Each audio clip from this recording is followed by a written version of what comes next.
In this video, I'm going to show you 4 tactics to lower your CPM and pay less on ad platforms. Now, welcome back to the channel. My name is Gergo. Just grab your coffee, sit back, and let me show you how to save some money on ad spend. So with no further ado, let's dive into the video. Now, platforms are taking your money in many different ways, but one of the biggest indicators of how much you spend is your CPM. Now, CPM stands for cost per mille, which in other words is how much the ad platforms are charging you for every 1,000 times your ad is shown on their platform. And so if you can lower your CPM, meaning you pay less for your ads to be shown, then your cost per results, meaning your cost per lead or cost per purchase or whatever your conversion goal is going to naturally come down as well. Now, the first consideration is that you need to start using different creative types and making sure that you have creatives that run on all placements. Now, some placements only support image ads while others support video ads. And then you've got some placements that only support specific types of images or specific length videos. Let's take Reels, for example. Reels only support video ads. The algorithm will not run image ads on the Reels placement. In addition to that, Reels only support videos up to 60 seconds long. So my recommendation to you is to make sure that you have a mix of different types of creatives and make sure that within that mix of images and videos, you also ensure that you have some that cover at least every placement across all the platforms. And that will give the algorithm more room to move in terms of making sure that it's able to show the right ad to the right person at the right time. Now, the reason why this is so important is because some placements are actually cheaper than others. And so it gives the platform the opportunity to put your ads in those lower cost placements whenever it has the chance. In addition to that, if your competitors aren't doing the same thing, that means that you're going to get more chances to get more ads in front of your audience at a lower cost. Now, the second thing you need to do to lower your CPM is to expand your audiences, meaning that you should target audiences larger, particularly when you're doing cold audiences. Remember, in late 2023, Meta suggested that you go broad with your targeting and that you only use demographics and geographics to limit your audiences while focusing on creative concepts. Now, the reason this is so important is that when you target a larger audience, you give the platform the control to find the highest intent people according to your conversion goal, whether it's calls, leads, inquiries, purchases, etc. And that means that the ad platform has the opportunity to enter into auctions where the demand is lower. Think about it as a supply and demand perspective. If lots of advertisers are trying to target the same very small pool of audience members, then there's a lot of competition for that particular group. But if you open it up and say, well, I want to target a really big audience, it isn't going to be forced to just go to that small competitive segment. And so the algorithm will go and target people where there's less saturation, meaning that your CPMs are going to be lower as well. And again, this is where focusing on creative concepts come into play, because yes,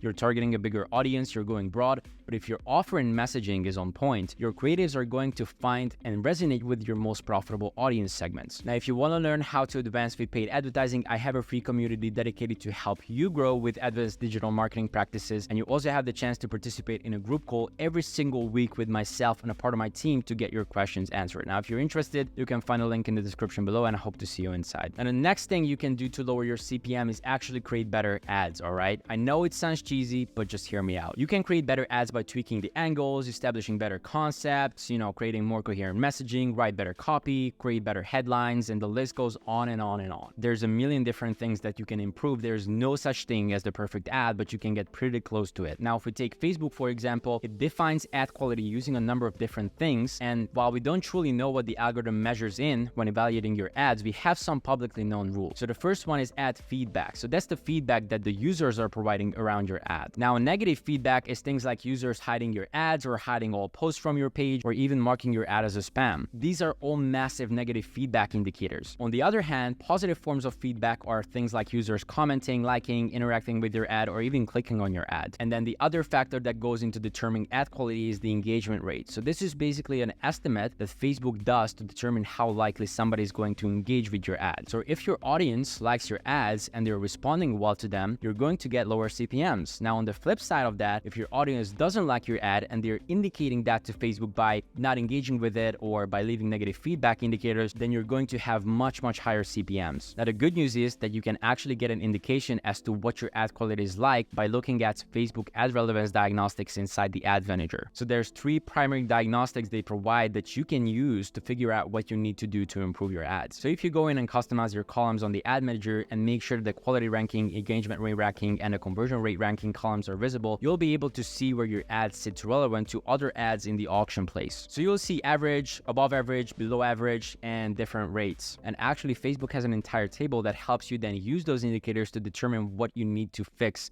within your ads. Now, another thing to consider when it comes to getting lower CPMs is to consider when you're running your ads, because this makes a huge difference. So generally speaking, weekends are slightly more expensive than weekdays in terms of CPMs because more advertisers want to run their ads on weekends. Now, on top of that, public holidays and long weekends are also more expensive. And I think that's quite self-explanatory. CPMs rise in a big way in lead up to Black Friday, Cyber Monday, and even Christmas. Now, those are big spending events when a lot of companies are running big sales and they run a lot of ads on all the platforms to promote these sales events. Probably that's when we see some of the highest CPMs of the entire year. And that's just natural. You can't really do anything about that. In November, we see a gradual increase in CPMs all the way up to Christmas Day. And then in January, we see our CPMs plummet. And generally that's the cheapest time of the year to run the ads. Now, in addition to running your ads at the perfect time, if you're running ads from a new account and an account that doesn't have much data collected, I would advise you not to limit your ad exposure when it comes to time settings. Limiting the exposure of your ads or capping frequencies only makes sense when you've generated some data on your prospective customers, when they purchase, when they are the most interactive, etc., so that you can go ahead and exploit these higher engagement timeframes. So by being aware of these cycles and all the other tips I mentioned, by combining these best practices, you will see drastic changes in being able to lower your advertising costs. And finally, if you want to learn exactly how I do my targeting and how to find great audiences to target, join my free school community. We'll teach you all that for free. Now, until next time, take care.